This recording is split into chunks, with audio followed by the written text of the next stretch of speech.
Assalamualaikum, sahabat-sahabatku. Selamat datang di channel Mutiara Ilmu, tempat kita menjelajahi kisah-kisah inspiratif dari dunia Islam. Kisah yang akan kita bahas hari ini bukan hanya tentang kesulitan, tetapi juga tentang harapan, keberanian, dan pelajaran hidup yang bisa kita ambil. Dari pengalaman pahit yang dihadapi hingga momen-momen indah yang mengubah hidupnya, kita akan melihat bagaimana keteguhan iman bisa membawa seseorang menuju kebangkitan. Jadi, pastikan kalian tidak melewatkan detail-detail penting dalam cerita ini. Siapkan diri kalian untuk terinspirasi dan mari kita mulai perjalanan ini bersama-sama. Jangan lupa untuk subscribe dan aktifkan notifikasi, agar kalian tidak ketinggalan konten-konten menarik yang akan kami hadirkan. Kisah mengharukan, detik-detik wafatnya Rasulullah Shallallahu Alaihi Wasallam. Rasulullah Muhammad Shallallahu Alaihi Wasallam wafat pada hari Senin pagi tanggal 12 Rabiul Awal tahun 11 Hijriah atau 633 Masehi. Beliau wafat pada usia 63 tahun lebih 4 hari. Isyarat dekatnya ajal Rasulullah dimulai ketika beliau beritikaf selama 20 hari di bulan Ramadan tahun 10 Haji. Malaikat Jibril mengulang Al-Quran hingga 2 kali dalam tahun itu bersama Rasulullah. Kemudian di Padang Arafah saat Haji Wada, Rasulullah bersabda, "Aku tidak tahu pasti. Barangkali setelah tahunku ini, aku tidak akan bertemu lagi dengan kalian di tempat wukuf ini untuk selamanya."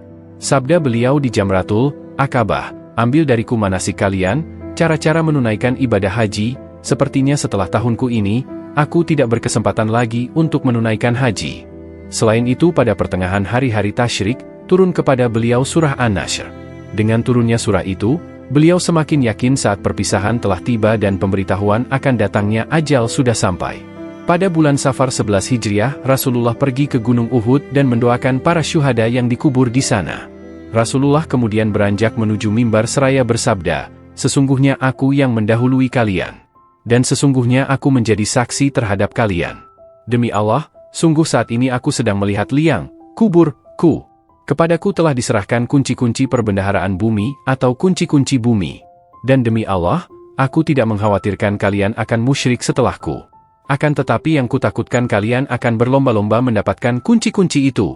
Hair Al-Bukhari dan Muslim. Di lain malam, Rasulullah keluar menuju Baqi, lalu meminta ampunan untuk mereka yang dikebumikan di sana, seraya bersabda, "Assalamualaikum, wahai para penghuni kubur. Rasakanlah kemudahan keadaan yang sedang kalian alami dibanding keadaan yang sedang terjadi pada orang-orang yang masih hidup. Fitnah-fitnah telah datang seumpama potongan-potongan malam gelap gulita yang ujung sepotongnya mengikuti awal potongan lainnya. Hari akhirat lebih berat daripada dunia." Pada akhir perkataannya, Rasulullah menyampaikan kabar gembira kepada mereka dengan mengucapkan, "Sesungguhnya kami akan menyusul kalian semua." Rasulullah Shallallahu Alaihi Wasallam jatuh sakit. Ibnu Mas'udra, bahwasanya dia berkata, ketika ajal Rasulullah Shallallahu Alaihi Wasallam sudah dekat, Rasulullah mengumpulkan kami di rumah Aisyah. Kemudian Rasulullah memandang kami sambil berlinangan air matanya, lalu bersabda, "Marhaban bikum, semoga Allah memanjangkan umur kamu semua, semoga Allah menyayangi, menolong dan memberikan petunjuk kepada kamu. Aku berwasiat kepada kamu, agar bertakwa kepada Allah. Sesungguhnya aku adalah sebagai pemberi peringatan untuk kamu. Janganlah kamu berlaku sombong terhadap Allah. Allah berfirman, kebahagiaan dan kenikmatan di akhirat kami jadikan untuk orang-orang yang tidak ingin menyombongkan dirinya dan membuat kerosakan di muka bumi. Dan kesudahan surga itu bagi orang-orang yang bertakwa." Kemudian kami bertanya, "Bilakah ajal Rasulullah ya Rasulullah?" Rasulullah menjawab, "Ajalku telah hampir, dan akan pindah ke hadirat Allah, ke Sidratul Muntaha dan ke Jannatul Ma'wa serta ke Arsyila." Kami bertanya lagi, "Siapakah yang akan memandikan Rasulullah ya Rasulullah?" Rasulullah menjawab, "Salah seorang ahli bait." Kami bertanya, "Bagaimana nanti kami mengafani Rasulullah ya Rasulullah?" Rasulullah menjawab, "Dengan bajuku ini atau pakaian Yamaniyah."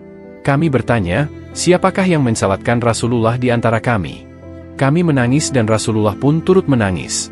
Kemudian Rasulullah bersabda, "Tenanglah, semoga Allah mengampuni kamu semua. Apabila kamu semua telah memandikan dan mengafaniku, maka letaklah aku di atas tempat tidurku, di dalam rumahku ini, di tepi liang kuburku. Kemudian keluarlah kamu semua dari sisiku." Maka yang pertama-tama mensalatkan aku adalah sahabatku Jibril AS. Kemudian Mikail, kemudian Israfil, kemudian malaikat Israel, malaikat maut, beserta bala tentaranya. Kemudian masuklah kamu dengan sebaik-baiknya. Dan hendaklah yang mulai salat adalah kaum lelaki dari pihak keluargaku, kemudian yang wanita-wanitanya, dan kemudian kamu semua. Kematian semakin dekat. Sejak hari itu, Rasulullah Shallallahu Alaihi Wasallam bertambah sakitnya yang ditanggungnya selama 18 hari. Setiap hari, ramai umat mengunjungi Rasulullah hingga datangnya hari Isnin, di saat Rasulullah menghembuskan nafasnya yang terakhir. Sehari menjelang Rasulullah wafat yaitu pada hari Minggu, penyakit Rasulullah semakin bertambah serius. Pada hari itu, setelah Bilal bin Rabah selesai mengumandangkan azannya, dia berdiri di depan pintu rumah Rasulullah, kemudian memberi salam, "Assalamualaikum ya Rasulullah." Kemudian dia berkata lagi, "As-sholah yarhamukallah." Fatimah menjawab, "Rasulullah dalam keadaan sakit." Maka kembalilah Bilal ke dalam masjid. Ketika bumi terang disinari matahari siang, maka Bilal datang lagi ke tempat Rasulullah, lalu dia berkata seperti perkataan yang tadi. Kemudian Rasulullah memanggilnya dan menyuruh dia masuk. Setelah Bilal bin Rabah masuk, Rasulullah bersabda, "Saya sekarang berada dalam keadaan sakit. Wahai Bilal, kamu perintahkan saja agar Abu Bakar menjadi imam dalam salat." Maka keluarlah Bilal sambil meletakkan tangan di atas kepalanya sambil berkata, "Aduhai, alangkah baiknya bila aku tidak dilahirkan ibuku." Kemudian dia memasuki masjid dan memberitahu Abu Bakar agar beliau menjadi imam dalam salat tersebut. Ketika Abu Bakar melihat ke tempat Rasulullah Shallallahu Alaihi Wasallam yang kosong, sebagai seorang lelaki yang lemah lembut, dia tidak dapat menahan perasaannya lagi, lalu dia menjerit dan akhirnya pingsan. Orang-orang yang berada di dalam masjid menjadi bising sehingga terdengar oleh Rasulullah. Rasulullah bertanya, "Wahai Fatimah, suara apakah yang bising itu?" Fatimah menjawab, "Orang-orang menjadi bising dan bingung karena Rasulullah tidak ada bersama mereka." Kemudian Rasulullah memanggil Ali bin Abi Thalib dan Abbas sambil dibimbing oleh mereka berdua, maka Rasulullah berjalan menuju ke masjid. Rasulullah salat 2 rakaat. Setelah itu Rasulullah melihat kepada orang ramai dan bersabda, "Ya ma'asyiral muslimin, kamu semua berada dalam pemeliharaan dan perlindungan Allah. Sesungguhnya Dia adalah penggantiku atas kamu semua, setelah aku tiada. Aku berwasiat kepada kamu semua agar bertakwa kepada Allah Subhanahu wa Ta'ala, karena aku akan meninggalkan dunia yang fana ini. Hari ini adalah hari pertamaku memasuki alam akhirat, dan sebagai hari terakhirku berada di alam dunia ini." Usamah bin Zaid dan tentaranya kembali ke Madinah. Sesudah salat subuh, umat Islam melihat Rasulullah berangsur sehat. Panglima Usamah bin Zaid mohon diri pada Rasulullah pergi berangkat melaksanakan tugas yang diberikan Rasulullah kepadanya. Setelah Nabi mengizinkan, berangkatlah Usamah ke Juruf, tempat tentara Islam berkemah. Dan sampailah Usamah di Jusuf. Ketika asyik menyiapkan dan mengatur siasat perang, tiba-tiba datanglah utusan dari Madinah, membawa kabar duka wafatnya Rasulullah Shallallahu Alaihi Wasallam. Mendengar kabar itu, Usamah menjadi bingung. Ia tak yakin akan wafatnya Nabi, karena tadi subuh ia dan para sahabat lainnya menyaksikan sendiri kesehatan Nabi yang semakin membaik. Dan beberapa jam kemudian, seorang utusan menyampaikan bahwa Nabi telah tiada. Tanpa berlama-lama, Usamah dan seluruh pasukan kembali ke Madinah, menemui untuk yang terakhir kali kekasih tercinta, yang tak akan mereka temui lagi selama-lamanya. Lalu pulanglah pasukan itu, dibungkus kesedihan yang mendalam dan duka membalut sepanjang perjalanan mereka. Malaikat maut datang bertamu. Esoknya yaitu pada Senin, Allah mewahyukan kepada malaikat maut supaya turun ke bumi menemui Rasulullah Shallallahu Alaihi Wasallam dengan berpakaian sebaik-baiknya. Allah menyuruh malaikat maut mencabut nyawa Rasulullah Shallallahu Alaihi Wasallam dengan lemah lembut. Seandainya Rasulullah menyuruhnya masuk, maka dia dibolehkan masuk. Tetapi jika Rasulullah tidak mengizinkannya, dia tidak boleh masuk dan hendaklah dia kembali saja. Maka turunlah malaikat maut untuk menunaikan perintah Allah Subhanahu wa Ta'ala. Dia menyamar sebagai seorang biasa. Setelah sampai di depan pintu tempat kediaman Rasulullah, malaikat maut pun berkata, "Assalamualaikum wahai ahli rumah kenabian, sumber wahyu dan risalah." Fatimah pun keluar menemuinya dan berkata kepada tamunya itu, "Wahai Abdullah, hamba Allah, Rasulullah sekarang dalam keadaan sakit." Kemudian malaikat maut itu memberi salam lagi, "Assalamualaikum, bolehkah saya masuk?" Akhirnya Rasulullah Shallallahu Alaihi Wasallam mendengar suara malaikat maut itu. Lalu Rasulullah bertanya kepada putrinya Fatimah, "Siapakah yang ada di muka pintu itu?" Fatimah menjawab, "Seorang lelaki memanggil Rasulullah. Saya katakan kepadanya bahwa Rasulullah dalam keadaan sakit." Kemudian dia memanggil sekali lagi dengan suara yang menggetarkan sukma. Rasulullah bersabda, "Tahukah kamu siapakah dia?" Fatimah menjawab, "Tidak wahai Rasulullah." Lalu Rasulullah menjelaskan, "Wahai Fatimah, dia adalah pengusir kelezatan, pemutus keinginan, pemisah jamaah dan yang meramaikan kubur." Kemudian Rasulullah bersabda, "Masuklah, wahai malaikat maut." Maka masuklah malaikat maut itu sambil mengucapkan, "Assalamualaikum ya Rasulullah." Rasulullah Shallallahu Alaihi Wasallam pun menjawab, "Waalaikumsalam ya malaikat maut. Engkau datang untuk berziarah atau untuk mencabut nyawaku?" Malaikat maut menjawab, "Saya datang untuk ziarah sekaligus mencabut nyawa. Jika Tuhan izinkan akan saya lakukan.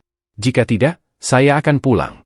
Rasulullah bertanya, "Wahai malaikat maut, di mana engkau tinggalkan Jibril?" Jawab malaikat maut, "Saya tinggalkan dia di langit dunia." Baru saja malaikat maut selesai bicara, tiba-tiba Jibril datang lalu duduk di samping Rasulullah. Maka bersabdalah Rasulullah, "Wahai Jibril, tidakkah engkau mengetahui bahwa ajalku telah dekat?" Jibril menjawab, "Ya, wahai kekasih Allah." Ketika sakaratul maut seterusnya Rasulullah bersabda, "Beritahu kepadaku wahai Jibril, apakah yang telah disediakan Allah untukku di sisinya?" Jibril pun menjawab, bahwasanya pintu-pintu langit telah dibuka, sedangkan malaikat-malaikat telah berbaris untuk menyambut rohmu. Rasulullah bersabda, "Segala puji dan syukur bagi Tuhanku. Wahai Jibril, apa lagi yang telah disediakan Allah untukku?" Jibril menjawab lagi, bahwasanya pintu-pintu surga telah dibuka, dan bidadari-bidadari telah berhias, sungai-sungai telah mengalir, dan buah-buahnya telah ranum, semuanya menanti kedatangan rohmu. Rasulullah bersabda lagi, "Segala puji dan syukur untuk Tuhanku. Beritahu lagi wahai Jibril, apa lagi yang disediakan Allah untukku?" Jibril menjawab, "Aku memberikan berita gembira untuk Tuhan. Tuhanlah yang pertama-tama diizinkan sebagai pemberi syafaat pada hari kiamat nanti." Kemudian Rasulullah bersabda, "Segala puji dan syukur aku panjatkan untuk Tuhanku. Wahai Jibril, beritahu kepadaku lagi tentang kabar yang menggembirakan aku." Jibril bertanya, "Wahai kekasih Allah, apa sebenarnya yang ingin Tuhan tanyakan?" Rasulullah menjawab, "Tentang kegelisahanku. Apakah yang akan diperoleh oleh orang-orang yang membaca Al-Quran sesudahku? Apakah yang akan diperoleh orang-orang yang berpuasa pada bulan Ramadan sesudahku? Apakah yang akan diperoleh orang-orang yang berziarah ke Baitul Haram sesudahku?" Jibril menjawab, "Saya membawa kabar gembira untuk Rasulullah. Sesungguhnya Allah telah berfirman, Aku telah mengharamkan surga bagi semua nabi dan umat, sampai engkau dan umatmu memasukinya terlebih dahulu." Maka berkatalah Rasulullah, "Sekarang, tenanglah hati dan perasaanku. Wahai malaikat maut, dekatlah kepadaku." Lalu malaikat maut pun mendekati Rasulullah. Ali bertanya, "Wahai Rasulullah, siapakah yang akan memandikan Rasulullah dan siapakah yang akan mengafaninya?" Rasulullah menjawab, "Adapun yang memandikan aku adalah engkau wahai Ali, sedangkan Ibnu Abbas menyiramkan airnya dan Jibril akan membawa hanut, minyak wangi, dari dalam surga." Kemudian malaikat maut pun mulai mencabut nyawa Rasulullah. Ketika roh Rasulullah sampai di pusat perut, Rasulullah berkata, "Wahai Jibril, alangkah pedihnya maut." Mendengar ucapan Rasulullah itu, Jibril memalingkan wajahnya. Lalu Rasulullah bertanya, "Wahai Jibril, apakah engkau tidak suka memandang wajahku?" Jibril menjawab, "Wahai kekasih Allah, siapakah yang sanggup melihat muka Rasulullah, sedangkan Rasulullah sedang merasakan sakitnya maut?" Akhirnya roh yang mulia itu meninggalkan jasad Rasulullah. Maka wafatlah manusia mulia itu pada usia 63 tahun. Semoga Allah senantiasa mencurahkan salawatnya kepada baginda Nabi Muhammad Shallallahu Alaihi Wasallam, memuliakannya, dan mengagungkannya.